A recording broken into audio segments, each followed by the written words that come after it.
Hello बच्चों, आइए इस पर सवाल करते हैं। जो हमसे बोल रहा है कि दो तरफ हमारे पास दिए हुए हैं, तो हमें यहाँ पे इसका वाष्प दाब 100 mm पाया गया। उनका शुद्ध वाष्प दाब आपके पास क्वेश्चन दिया है और मोल प्रभाव आपके पास दिया हुआ है, तो परिणाम क्या दर्शाता है आपको यहाँ बताना है।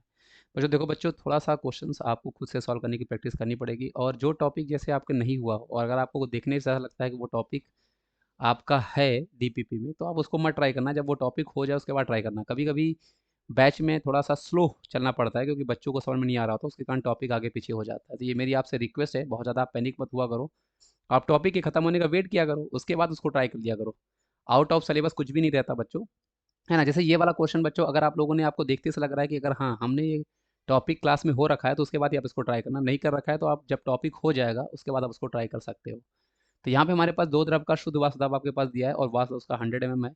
मोल प्रभाव आपके पास दिया हुआ है, आपको बताना है कि ये कैसा दर्शाता है। तो जब कभी भी ऐसे क्वेश्चन आए बच्चों, सबसे पहले देखो आपके पास यहाँ पे जो वाष्प दाब आपके पास विलियन का दिया हुआ है, ये आपके पास एक्चुअल में हमारे पास बच्चों ऑब्जर्व होता है। आप रॉल्स लॉ के नियम के हिसाब से बच्चों, जो उसका कुल वाष्प दाब आपके पास होगा थियोरेटिकली, वो आप निकाल लो। जो कि क्या होता है बच्चों, पी स्टैंडर्ड ए, मोल प्रभाव आपके पास ए, शुद्ध वाष्प दाब आपके पास जो बी का होगा और मोल प्रभाव आपका बी का होगा, वो आप निकाल सकते हो। शुद्ध वाष्प दाब आपके पास ए का बच्चों 80 आपके पास यहाँ पे दिया हुआ है, और इसका मोल प्रभाव बच्चों आपके पास यहाँ पे क्वेश्चन में उसने खुद ही बता रखा है कितना होगा, 0.4 आपके पास क्वेश्चन दिया था, आप इसको 0.4 ले सकते हो।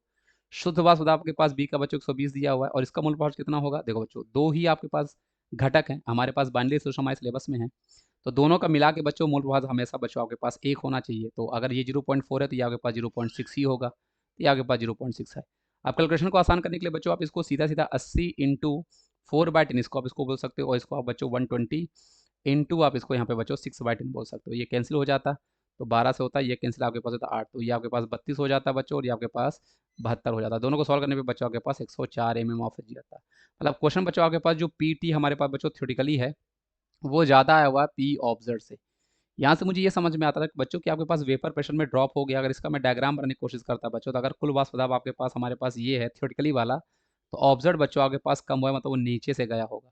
ये कब होता है बच्चों, जब आपके पास विलियन में जो नया बॉन्ड बनता है, जैसे आपके पास जो नया बॉन्ड ए बी बना होगा, ये एक्चुअल में बच्चों आपके पास स्ट्रॉन्गर बना होगा एज कम्पेयर टू जो ए एंड जो बी आपके पास रहे होंगे, जब वो आपके पास शुद्ध केस में रहे होंगे। तो यहाँ पे स्ट्रॉन्ग बॉन्ड बन जाता है, और ये हमें ऋणात्मक विचलन दिखाया करते हैं। तो इस क्वेश्चन का सही आपके पास ऑप्शन नंबर सी हो जाएगा कि विलयन हमें ऋणात्मक विचलन दर्शाता है। तो आई होप आपको ये चीज़ समझ में आया होगा, क्योंकि जब कभी भी हमारे पास ऑब्जर्व थ्योरेटिकली से कम आ रहा है, मतलब यहाँ पे बॉन्डिंग स्ट्रॉन्ग बन गई होगी। जब कोई भी बॉन्डिंग स्ट्रॉन्ग बनती है बच्चों, तो वो ऋणात्मक विचलन दिखाया करते हैं। तो सीधा सीधा आपके पास ये कॉन्सेप्ट था बच्चों, इसको आपको लगा के सॉल्व कर सकते थे। Thank you.